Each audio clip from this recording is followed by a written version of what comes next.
I am your host, Rob Taub, at 7:10 a.m. on your digital dial. We again have ignored our usual segue music because we have a special guest tonight. Author Robert Crais is with us. He has written so many bestsellers I can't keep count, but to give you a little history, when I was writing for Time magazine, one of the big perks on our job was we got every Time Inc. publication for free. And one of them was People magazine. And I was reading it one day, and there was people had a great book review section. So they were 200-word reviews. We had a first 100 words told you what the book was about. The second 100 words told you if it was good, and we usually tried to pick good books. And they did a review of a book called Lullaby Town. I ran out and bought it, and I was like, wow, this is a great New York detective story, even though it was about Elvis Cole, who is the quintessential LA-based detective. It was written by Robert Crais. He became one of my favorite writers. I just gave that book to our producer, Tony Simone, who is so engrossed in it, and I see his head down reading it right now. Anyway, Bob is calling us from LA. This is the other thing I'm going to preface this with is we feature prominent New Yorkers on the show, but we're making an exception because Robert Crais is so good. And he did write one book that took place in New York. Maybe we can convince him to write another one. Welcome, Bob. How are you? Hey, Rob. It's great to be here. I'm doing terrific. It's good to join you tonight. So there's a lot we can talk about. I can give a little background on you too. I mean, you started writing for television, much like I did. Although I was writing wacky comedy stuff, you were writing Cagney and Lacey, Hill Street Blues, St. Elsewhere. Our mutual friend. Wacky cop shows. Wacky cop shows. Now, most of our millennial listeners don't even know. They think like Cagney and Lacey is an app on the iPhone for a pizza delivery or something like that. And Hill Street Blues is a jazz club that also serves food, and St. Elsewhere is a rehab place up in the mountains. I know. I feel like a Trivial Pursuit question for 80s television. So I'm going to get really tangential with this discussion because you started out writing. I also hate to get into specific genres. I always go to the International Thriller Writers Convention. I like reading books that I find compelling and interesting and that are page turners. I mentioned earlier in the show when I was doing the intro that I have what I call for the best books, my Subway test, which is, and this was back when I was reviewing books for People, I would read on the subway all the time because I was covering 2 books a week. If I rode past my subway stop, I know I had a great book. And that usually, and so it's only happened with 3 authors, you, Frederick Forsyth, and recently Alex Berenson. And The Watchmen was my book where I ended up in the Bronx somewhere. I looked up and didn't know where I was and was surrounded by a bunch of guys with guns. I could have used your character, Joe Pike. You started out writing Elvis Cole, who was an iconic character, and then you came up with Joe Pike, who is an even more of an iconic character. How did this come about? Well, the goal for me is that I approach each one of my books not as if I'm the writer per se, but more I think from a more original place, original for me in that I approach them as if I were the reader. So I'm trying to create a world and characters that I find so interesting and so involving that as a reader, that's the book I would want to read. So if I'm passing your subway stop test, hey, kudos to me because as a reader, that's what I want too out of a book. These guys, Elvis Cole and Joe Pike, they probably source out all the way to my beginnings as a reader. I mean, I write crime fiction, right? I write thrillers and detective novels, and I write these things because I love them. I mean, I grew up reading this stuff, going back to the classics, Ross Macdonald and Chandler and Hammett and on and on and on, Robert Ludlum, and there's something about this kind of storytelling, the good guys, bad guys, the dark, the light of it, the tension of it, the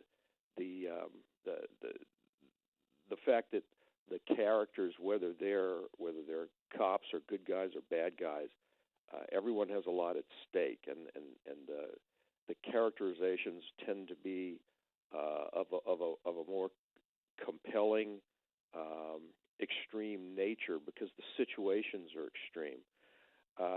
When I created Elvis Cole and Joe Pike, that they came about at the height, I think, of my passion for these things, and I wanted to have my detectives, my characters, the kind of guys I was reading about. Only I wasn't finding the characters that the way I saw the world, the characters that reflected my interests. So I made them up. Well, I have a question for you. What Sure. I find so interesting about your characters is because I give your books out as gifts to my wide-ranging, disparate group of friends and family who, if we ever have a gathering, my wife used to say it was a successful party. No one was arrested and no one went to the hospital.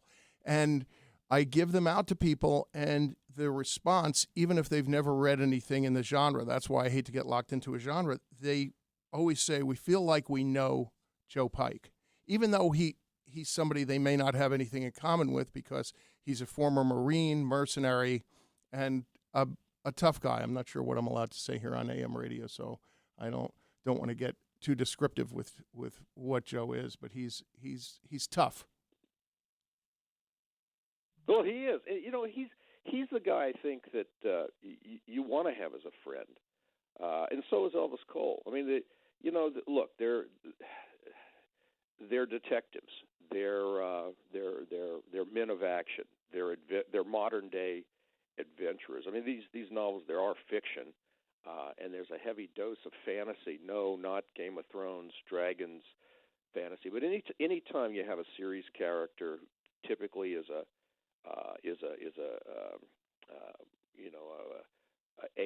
cop, even when they're not a cop. And whether we're talking Harry Bosch, who is a cop, Michael Connelly's character, or Lee Child's Jack Reacher, who's this drifter who isn't a policeman, but they still function in the same way. I think as what makes these things iconic is because they're an archetype, and all of us that there's something about those characters that appeals to us. These guys, they make sense. They make sense out of their lives. I don't know about you, Rob. Every day for me, I'm just trying to make sense out of my life. I'm bullied by everybody, so I like a guy like a Joe Pike who stands up to the bullies. In The Watchmen, he blows somebody away at one point and says, I can't remember the exact line, but he goes, "I don't like bullies." And that's like our Clint Eastwood archetype. I mean, Absolutely. a Dirty Harry. You want somebody that comes in and says, my friends and I don't like you messing with these people. Friends, what friends? Smith, Wesson, and me. Hey, you know what? There's Elvis and Joe, they're a team, they're buddies, because I'm a big believer in the buddy picture. I think most people are. And that goes back to the core of it. People are social animals. It goes back to when we're cave people and we're all huddled around the fire. No one likes to be around that fire by themselves, because there's scary things out in the darkness. Well, that's why we herd together. We form family units. That's what makes Elvis and Joe interesting for me to write about, because they, even though they're these two guys and they have their own separate lives, together they form a family. And there's something appealing about that and assuring about this. We want friends like them. They're the guys I mean, look, I'm a guy who sits in a room and types. I make up stories all day, and it's what I want to do. I love doing it, but they lead way more interesting lives than me. I look on those guys with envy. They're sort of like my fantasy construct. Well, you guys, if I could make a difference, that's what I'd do. You writers like you and Lee Child write such powerful characters. I was at the Thriller Writers Convention this summer, and I just love listening in the conversations on people. And you have them talking about characters in a novel so seriously, like, what would happen if Joe Pike met Jack Reacher? Oh, Pike would beat him up. There'd be mop the floor with him. I mean, I saw an interview with you where somebody actually asked you what would happen in a fight. I get asked all the time. So does, and I know Lee does, and everybody. Here's what's great about that. It's if you're a writer I mean, what's the job? The job is to entertain people and touch people. You want what you're writing to matter to someone. And when readers get so involved in the characters that the characters become real to them, real to the point that they're writing to Bob Crais and they're saying, well, okay, could Joe Pike take Jack Reacher? Or they're writing to Lee, or they're asking us these questions. That's like the ultimate compliment, because it means we're actually reaching out there and touching other human beings and involving those people in our characters, and we're creating a reality that allows readers to escape their lives for a few hours, that gives them entertainment. It's really cool, man. It's one of the reasons I do this. Well, so I'm going to go back when you first started writing crime fiction. I loved all those books, and then you made people talk about it being a game-changing novel. You wrote L.A. Requiem, which is considered a masterpiece. My friend Phil Morton, who's a screenwriter in L.A., said, I hate when people say it's crime fiction or a thriller. To me, it's literature, and I agree with him. So explain exactly what you did, rather than have me do it, in terms of change the multiple narratives you have in the book. Well, as I mentioned, I grew up reading all the classic crime fiction, both classic and not classic. I grew up reading crime fiction, and the classic paradigm for a detective novel is first person point of view of the character, whether it's Philip Marlowe or whoever, Robert B. Parker Spencer. Walked into the room, I saw a blonde. She was beautiful. Exactly. I shot her. So the main character is telling you the story, and they're doing it from their own point of view. They're using the I word. I walked into a room. I saw the blonde. And because that's the way it had always been done, that's the way I did it. I said, well, I want to write a detective novel, and that's how you do it.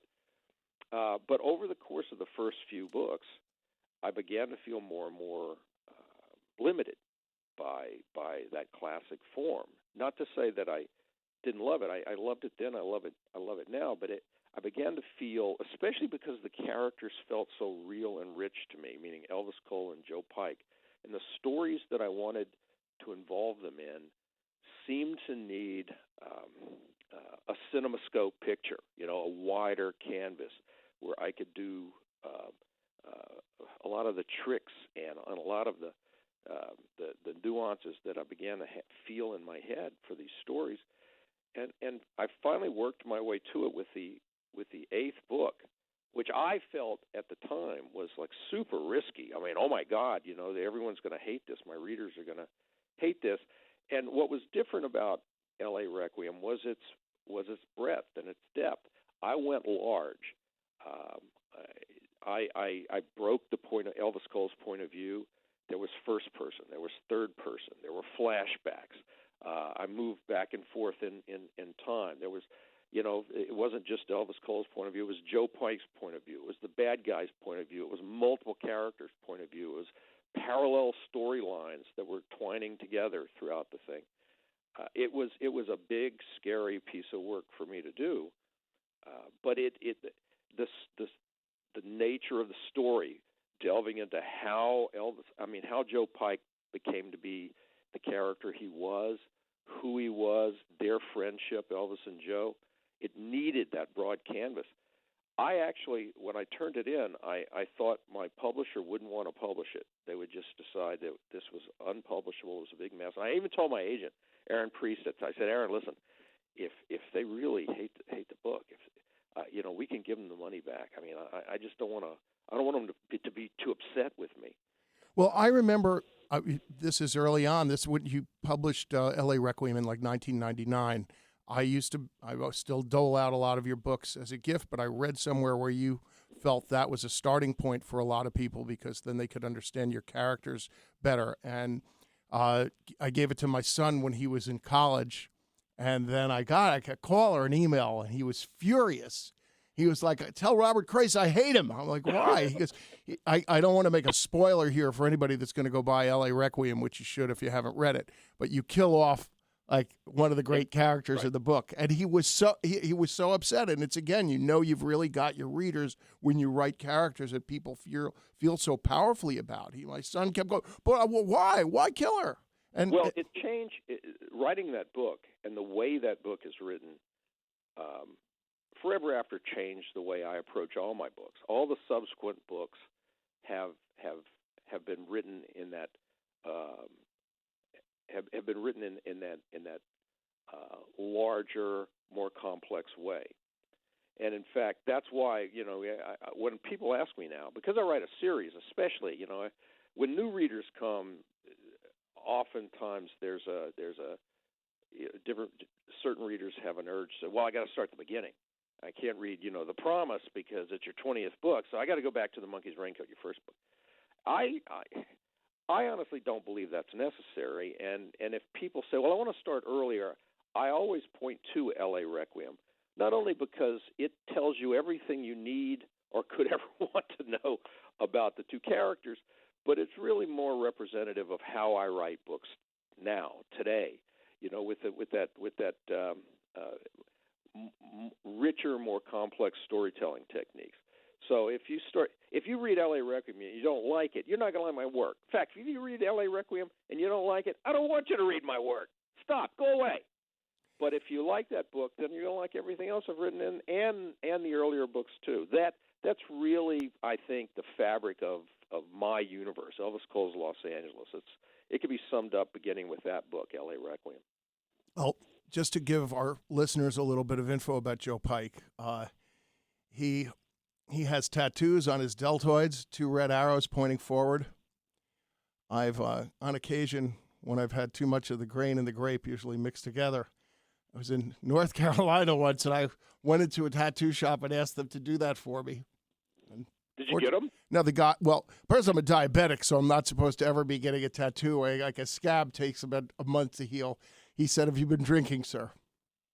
I said, "Yes, I have." But I've noticed I see photos sometimes on your website. I get a lot. Do people? Has anybody actually gotten the actual tattoos? I see them with them. Yeah, scores, maybe hundreds now. I mean, it's I get email all the time. People send me photographs. They either get Joe got those tattoos when he was a young Marine. They are very simple and basic. They are strong red arrows that point forward on the outside of his deltoids. Plain and simple, red arrows, kind of blocky and bright red. These days, I get a lot of photos from people who have those classic red arrows inked on their delts, but then people also take it off and running. I mean, they get very creative with the arrows and come up with quite elaborate, beautiful designs. And they send me pictures of them, and I think it's wonderful because you know what? It gets back to what we were talking about earlier.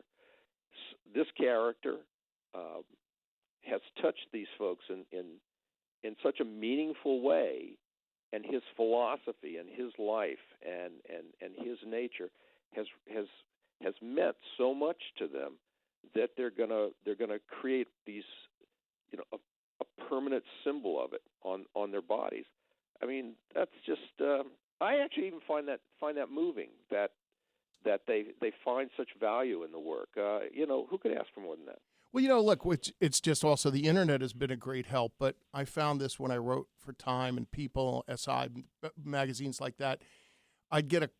It was harder to get in touch. This is, back in the day before the internet, I would get a call from somebody that would hunt me down and say, we went to high school together. I was in the dentist's office and I was reading this article you wrote, and then I went out and bought this book. But now with Facebook and Google and Twitter, I got contacted by my Kathy DeJoy. I'm going to give her a shout out. She was my 8th grade biology teacher, and she found me on Facebook and said, "Oh, I read your interview with Robert Crais about The Promise. I've read all of his books. I loved your review." And I've met people from London, England, and just across the world who read my work about other writers. And so it's just a great way of meeting people and communicating. And there's a certain kind of connection and camaraderie that is really it's special.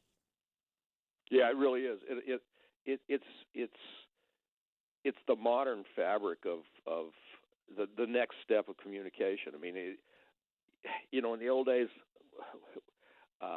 as you said, you had to depend upon the mail. You write a letter, you stamp it. I mean, I really enjoy that interaction. We have the Facebook page, we got a website, the newsletter, all of that stuff, Instagram, and I really, you have to be careful when you do what I do for a living. In that, if when your audience reaches a certain size and enthusiasm, you literally could spend all day, every day, just interacting with them, and you'd never write anything ever again. So you do have to be conscious of that. But man, I really find a lot of encouragement, a lot of inspiration from the interaction that I'm allowed with my readership. And I learn an enormous amount too about the work. I listen to them. I before we get close to wrapping up, one of the books I have to mention because it's something I talk about all the time. Your book, Suspect, which is about a military working dog, Maggie. And I've been a dog owner my whole life. You and I have talked about our dogs. I sent you a picture of my dog, Blue. Blue was finally left us after 16 years about a year ago. And she is buried in a cemetery nicer than my parents are buried, with the most elaborate headstones. If I took photos of the headstones in this cemetery, people wouldn't believe it was true. They would think it's something from The Onion and it's been photoshopped. We love our dogs. Rob, after this interview, Rob, you're going to get requests to show those photographs.